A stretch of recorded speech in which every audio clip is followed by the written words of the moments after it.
Hello everyone, welcome back to my spoken English class. അപ്പൊ ഇന്നത്തെ class എന്ന് പറയുന്നത് നമ്മൾ ഒരാളോട് സംസാരിക്കുന്ന ഒരു രീതിയാണ് കേട്ടോ. അപ്പൊ ഇത് നിങ്ങൾക്ക് ഏറ്റവും യൂസ്ഫുൾ ആയിരിക്കും. നിങ്ങൾക്ക് ഇതുപോലെ സെന്റൻസ് ഉണ്ടാക്കിയിട്ട് ഇതുപോലെ ഒരാളുമായിട്ട് സംസാരിക്കുന്ന രീതിയിൽ നിങ്ങൾക്കും ട്രൈ ചെയ്ത് നോക്കാം. ഓക്കെ, ഈ വീഡിയോ മുഴുവനായിട്ട് കാണുക. അവസാനം നിങ്ങൾക്ക് ക്വസ്റ്റ്യൻ ഉണ്ടായിരിക്കും. മാത്രമല്ല സെന്റൻസുകളുടെ എല്ലാ മെത്തേഡും നിങ്ങൾക്ക് മനസ്സിലായി കിട്ടുകയും ചെയ്യും. ഓക്കെ, വീഡിയോ ഇഷ്ടപ്പെട്ടാൽ ലൈക്ക് ചെയ്യുക, സബ്സ്ക്രൈബ് ചെയ്തിട്ടില്ലെങ്കിൽ സബ്സ്ക്രൈബ് ചെയ്യുക. ഓക്കെ, നമുക്ക് സെന്റൻസിലേക്ക് കടക്കാം. ഫസ്റ്റ് നമ്മൾ ഒരാളോട് ചോദിക്കാനേ, നീ റെഡിയായോ?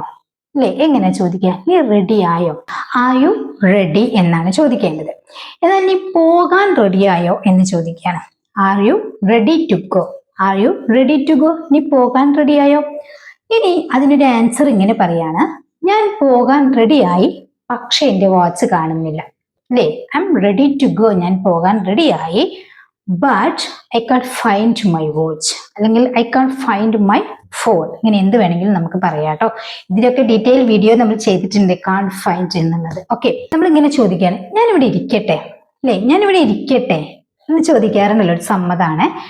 ലെറ്റ് മീ സിറ്റ് ഹിയർ എന്ന് പറയാം. ഈ ലെറ്റ് മീ യൂസ് ചെയ്യുന്നത് നമ്മുടെ ഇഷ്ടത്തിന് ഇരിക്കട്ടെ എന്ന് പറയുമ്പോൾ, ഞാനിവിടെ ഇരിക്കട്ടെ, എന്റെ കാല് വേദനിക്കുന്നു, ഈ ഒരു ടൈപ്പ് സെന്റൻസിലാണ് നമ്മൾ ലെറ്റ് മീ എന്ന് യൂസ് ചെയ്യുന്നത്. അതല്ല, ഒരാളോട് സമ്മതമായിട്ട് ഒരു റിക്വസ്റ്റ് രൂപത്തിൽ ചോദിക്കുകയാണെങ്കിൽ ക്യാൻ ഐ അല്ലെങ്കിൽ മേ ഐ എന്നൊക്കെ യൂസ് ചെയ്യണം കേട്ടോ. അപ്പോൾ ക്യാൻ ഐ സിറ്റ് ഹിയർ എന്ന് ചോദിക്കാം, അല്ലെങ്കിൽ ലെറ്റ് മീ സിറ്റ് ഹിയർ, ഞാനിവിടെ ഇരിക്കട്ടെ, അല്ലെങ്കിൽ ഞാനിവിടെ ഇരുന്നോട്ടെ. ഓക്കെ, ഇനി അതിനൊരു ആൻസർ പറയാണ്, നീ ഇവിടെ ഇരുന്നോ, പക്ഷേ എന്റെ ലാപ്ടോപ്പ് തൊടരുത്. അല്ലെ, ലാപ്ടോപ്പിന്റെ അടുത്താണ് ഇരിക്കുന്നത്. അപ്പൊ പറയാണ്, നീ ഇവിടെ ഇരുന്നു, പക്ഷേ എന്റെ ലാപ്ടോപ്പ് തൊടരുത്. എങ്ങനെ പറയാ? You can sit here, don't touch my laptop. You can sit here, don't touch my laptop. നീ അവിടെ ഇരുന്നു, പക്ഷെ എന്റെ ലാപ്ടോപ്പ് തൊടരുത്. ഓക്കെ, അവൻ പോയോ? എങ്ങനെ ചോദിക്കുക? അവൻ പോയോ, അവൾ പോയോ എന്നൊക്കെ ചോദിക്കാൻ വേണ്ടിയിട്ട് ഡിഡ് ഹി ഗോ? അല്ലേ, ഡിഡ് ഹി ഗോ? അവൻ പോയോ? ഇനി അതിനെ വേറൊരു സെന്റൻസ് നമ്മൾ ഉണ്ടാക്കി പറയാണ്, അവൻ പോകുമ്പോൾ എന്നെ വിളിക്കാൻ പറയൂ. അല്ലേ, അവൻ പോകുമ്പോൾ എന്നെ വിളിക്കാൻ പറയൂ, ഇങ്ങനെ പറയാറുണ്ടല്ലോ. അപ്പോ എന്നെ വിളിക്കാൻ പറയൂ, ആരോടാണ്? അവനോടാണ്. അപ്പം tell him to call me, അവനോട് എന്നെ വിളിക്കാൻ പറയൂ. when he leaves, അവൻ പോകുമ്പോൾ. അല്ലേ, അവൻ പോകുമ്പോൾ എന്നാണ്. Tell him to call me when he leaves. Okay, നീ പഠിച്ചു കഴിഞ്ഞോ? അല്ലേ, നീ പഠിച്ചു കഴിഞ്ഞോ? എങ്ങനെ ചോദിക്കുക? Have you finished studying? അല്ലേ, നീ പഠിച്ചു കഴിഞ്ഞോ? Have you finished studying? ഇനി പറയാണ്, നീ പഠിച്ചു കഴിഞ്ഞാൽ എന്നെ ഒന്ന് സഹായിക്കുമോ? നമ്മൾ പറയാറുണ്ടല്ലോ, നീ പഠിച്ചു കഴിഞ്ഞാൽ എന്നെ ഒന്ന് സഹായിക്കുമോ? എന്നെ ഒന്ന് സഹായിക്കുമോ എന്ന് ചോദിക്കുമ്പോൾ ക്യാൻ ആണല്ലോ യൂസ് ചെയ്യുക. സഹായിക്കാൻ കഴിയുമോ എന്നുള്ളതാണ്. Can you help me once finish studying? അല്ലേ, വൺസ് അല്ലെങ്കിൽ ആഫ്റ്റർ, ഇത് രണ്ടും നമുക്ക് ഒരുപോലെ യൂസ് ചെയ്യാം കേട്ടോ. പഠിച്ചു കഴിഞ്ഞാൽ അല്ലെങ്കിൽ പഠിച്ചു കഴിഞ്ഞതിന് ശേഷം എന്നുള്ളതിന് നമുക്ക് വൺസും യൂസ് ചെയ്യാം, അല്ലെങ്കിൽ ആഫ്റ്ററും യൂസ് ചെയ്യാം. അപ്പൊ എങ്ങനെ പറയാം? Can you help me once you finish studying എന്ന് പറയാം, അല്ലെങ്കിൽ will you help me after you finish studying എന്ന് പറയാം. രണ്ടും ഒരേ മീനിങ് ആണ്. ഓക്കെ, വേറൊരു സെന്റൻസ് ഇങ്ങനെ പറയാം, അവൻ എത്തിയാൽ നമുക്ക് മീറ്റിംഗ് തുടങ്ങാം എന്ന് പറയാറുണ്ടല്ലോ. അപ്പൊ പ്രധാനപ്പെട്ട ഒരാളൊക്കെ നമ്മൾ വെയിറ്റ് ചെയ്തുകൊണ്ടിരിക്കുകയാണെങ്കിൽ അവൻ എത്തിയാൽ നമുക്ക് മീറ്റിംഗ് തുടങ്ങാം. ഇതുപോലെ തന്നെയാണ്, നിങ്ങളൊന്ന് ട്രൈ ചെയ്ത് നോക്കുക കേട്ടോ. നമ്മൾ ഈ പറഞ്ഞ സെന്റൻസ് പോലെ തന്നെയാണ്. ഒന്ന് ഈ സെന്റൻസ് ഒന്ന് ചെയ്യാൻ പറ്റുമോ എന്ന് നോക്കാം. അവൻ എത്തിയാൽ നമുക്ക് മീറ്റിംഗ് തുടങ്ങാം. വൺസ് യൂസ് ചെയ്തിട്ടും ആഫ്റ്റർ യൂസ് ചെയ്തിട്ടും ഒന്ന് കമന്റ് ആയിട്ട് അറിയിക്കാം കേട്ടോ. ഓക്കെ, നീ ബസ് സ്റ്റോപ്പിൽ എത്തിയോ? നീ ബസ് സ്റ്റോപ്പിൽ എത്തിയോ? Have you reached the bus stop? Have you reached the bus stop? ഇനി പറയാണ്, ബസ് കിട്ടിയില്ലെങ്കിൽ എന്നെ വിളിക്കൂ.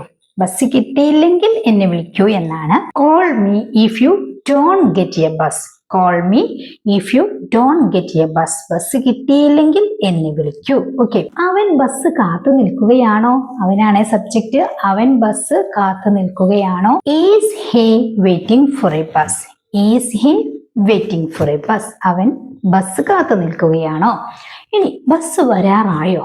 അല്ലേ, ബസ് വരാറായോ? എങ്ങനെ ചോദിക്കാം? Is the bus about to arrive? അല്ലേ, ബസ് വരാറായോ? ആ ഒരു നിമിഷമാണല്ലോ. അപ്പം is the bus about arrive? Bus വരാറായോ. ബസ് വന്നാൽ നമുക്ക് വേഗം പോകാം എന്ന് പറയാറുണ്ടല്ലോ. ബസ് വന്നാൽ നമുക്ക് വേഗം പോകാം. നമ്മൾ നേരത്തെ പറഞ്ഞതുപോലെ തന്നെ once the bus arrives we can leave quickly. Bus വന്നാൽ നമുക്ക് വേഗം പോകാം. ഓക്കെ, ഇനി ഇവിടെ ബസ് സ്റ്റോപ്പ് ഉണ്ടോ? എങ്ങനെ ചോദിക്കുക? ഇവിടെ ബസ് സ്റ്റോപ്പ് ഉണ്ടോ? Is there A bus stop here? അപ്പൊ അതിനൊരു ആൻസർ ആയിട്ട് പറയാണ് ഇവിടെ ബസ് സ്റ്റോപ്പ് ഉണ്ടായിരുന്നു, പക്ഷെ ഇപ്പോൾ ഇല്ല. എങ്ങനെ പറയാ? നമ്മൾ അങ്ങനെ ഒരു കാര്യം പറയുമ്പോൾ അവിടെ എപ്പോഴും യൂസ് ചെയ്യാറുള്ളത് യൂസ്ഡ് ടു എന്നാണ് കേട്ടോ. യൂസ്ഡ് ടു യൂസ് ചെയ്തിട്ട് മുമ്പ് നമ്മൾ ഒരു വീഡിയോ ചെയ്തിട്ടുണ്ടെന്ന് തോന്നുന്നു. There used to be a bus stop here but now there isn't. എന്താണ്? There used to be a bus stop here. ഇവിടെ ബസ് സ്റ്റോപ്പ് ഉണ്ടായിരുന്നു, അതായത് മുമ്പത്തെ കാര്യമാണ്. ബട്ട് നൗ ദർ ഈസിന്റ്, പക്ഷെ ഇപ്പോൾ ഇല്ല. ഓക്കെ, നീ നാളെ പോകില്ലേ? എങ്ങനെ ചോദിക്കാം? Won't you go tomorrow? Won't you go tomorrow question ആണ്, നെഗറ്റീവ് ആണ്. അപ്പം വോണ്ട് യു ഗോ ടുമോറോ? നീ നാളെ പോകില്ലേ? നീ പോയാൽ എനിക്ക് വിഷമമാകും എന്നിങ്ങനെ പറയാ. നീ പോയാൽ എനിക്ക് വിഷമമാകും. I will be sad if you go. I will be sad if you go. നീ പോയാൽ എനിക്ക് വിഷമമാകും. അപ്പോൾ നമ്മൾ ഇങ്ങനെ ചോദിക്കാറുണ്ട് അല്ലെ, വിഷമമുള്ള ഒരാൾ പോകുന്നത് ആലോചിച്ചിട്ട് വിഷമമുള്ളൊരു നിമിഷത്തിൽ നമ്മൾ ചോദിക്കാറുണ്ട്, നിനക്ക് പോകണോ അല്ലെങ്കിൽ നിനക്ക് പോകേണ്ടതുണ്ടോ, അത്ര നിർബന്ധമുണ്ടോ? ഈ ഒരു സിറ്റുവേഷനിൽ do you have to go, do you have to go അല്ലെ, ഹാവ് ടു യൂസ് ചെയ്ത് ചോദിക്കണം കേട്ടോ. Do you have to go, എനിക്ക് പോകേണ്ടതുണ്ടോ അല്ലെങ്കിൽ നീ പോകണോ ഇങ്ങനെ ചോദിക്കാറുണ്ടല്ലോ. ഇവിടെ നമ്മൾ do you have to go എന്ന് ചോദിക്കണം. ഓക്കെ, അപ്പൊ എനിക്ക് പോകണം എന്ന് നിർബന്ധമാണെങ്കിൽ I have to go, I have to go, എനിക്ക് പോയേ പറ്റൂ. ഓക്കെ, നീ ഭക്ഷണം കഴിച്ചോ? Did you eat? നീ ഭക്ഷണം കഴിച്ചോ? Did you eat? അപ്പോ ഞാൻ കഴിച്ചു, ഐ ഏറ്റ്, ഐ ഏറ്റ്. ഇനി ഞാൻ പെട്ടെന്ന് വരാം, I will B back soon. ഇവിടുത്തെ ബി ആണ് ഇവിടുത്തെ വെർബ് എന്ന് പറയുന്നത് കേട്ടോ, വരാം എന്നുള്ളത്.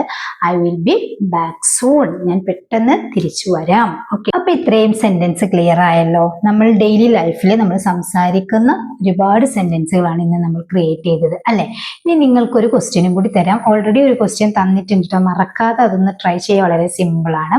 അവൻ ഉടനെ വരും, അവൻ ഉടനെ വരും എന്നെങ്ങനെ പറയും എന്നുള്ളത് നിങ്ങൾ താഴെ കമന്റ് ചെയ്യുക. അതുപോലെ തന്നെ അവൻ വീട്ടിലെത്തിയാലുടനെ എന്നെ വിളിക്കണം. അവൻ ഉടനെ വരും, അതൊരു ക്വസ്റ്റ്യന്. അതുപോലെ അവൻ വീട്ടിലെത്തിയാലുടനെ എന്നെ വിളിക്കണം. ഇതിനൊക്കെ വേണ്ടിയിട്ടുള്ള സെന്റൻസ് നമ്മൾ ഓൾറെഡി പഠിച്ചിട്ടുണ്ട്. അവൻ വീട്ടിലെത്തിയാലുടനെ, ഈ ഉടനെ എന്ന് പറയാൻ വേണ്ടിയിട്ട് എന്താണ് യൂസ് ചെയ്യുക എന്നുള്ളതൊക്കെ നമ്മൾ പഠിച്ചിട്ടുണ്ട്. അപ്പൊ നിങ്ങൾ ഈ 3 സെന്റൻസ് ഒന്ന് കമന്റ് ആയിട്ട് അറിയിക്കാനായിട്ട് ശ്രമിക്കുക കേട്ടോ. ഓക്കെ, അപ്പൊ ഈ വീഡിയോ നിങ്ങൾക്ക് യൂസ്ഫുൾ ആണെങ്കിൽ ലൈക്ക് ചെയ്യുക, ഷെയർ ചെയ്യുക. ചാനൽ സബ്സ്ക്രൈബ് ചെയ്തിട്ടില്ലെങ്കിൽ മസ്റ്റ് ആയിട്ടും ചാനൽ സബ്സ്ക്രൈബ് ചെയ്ത് ബെൽ ഐക്കണും ഓൾ ഓപ്ഷൻ ഒന്ന് ക്ലിക്ക് ചെയ്ത് വെക്കുക. നിങ്ങളുടെ അഭിപ്രായങ്ങളും ഡൗട്ടുകളൊക്കെ താഴെ കമന്റ് ആയിട്ട് ചോദിക്കുക കേട്ടോ. നെക്സ്റ്റ് നല്ലൊരു വീഡിയോ ആയിട്ട് കാണാം. Thank you so much.